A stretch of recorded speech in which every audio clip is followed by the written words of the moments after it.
This is not your average cooking pot, but that's because this is not your average kitchen.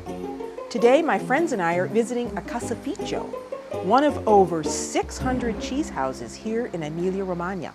And even though it's modern and up to date, there are over 800 years of cheese-making tradition inside each one of these copper pots where cow's milk is cooking.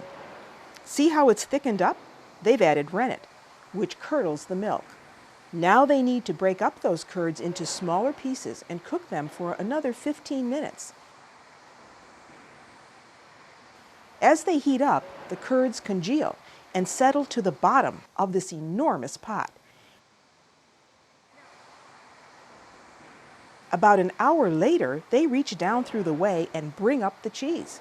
It's almost like giving birth, and in this case, 180 pounds of cheese born from 320 gallons of milk. They use hemp cloth to hold the whole cheese in one place and allow it to drain.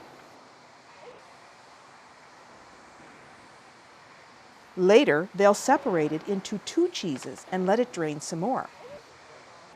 Now, they start molding and shaping it. These wooden forms are just big enough to hold a single cheese. Once it's wrapped, a wooden weight is put on top for a few hours to squeeze it down.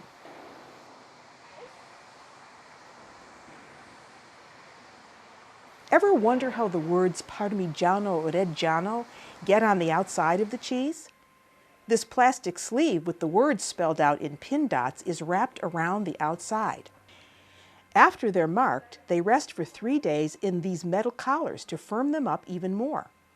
Then the cheese wheels float for 2 days in a salt brine to toughen the rinds and get them ready for aging.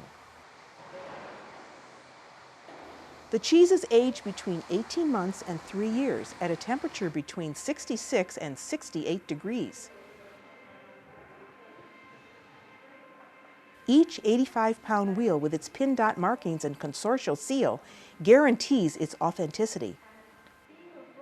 When is a cheese ready to eat? When the tester sounds it like a drum and decides,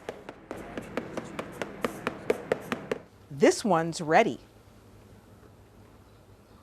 Where is it?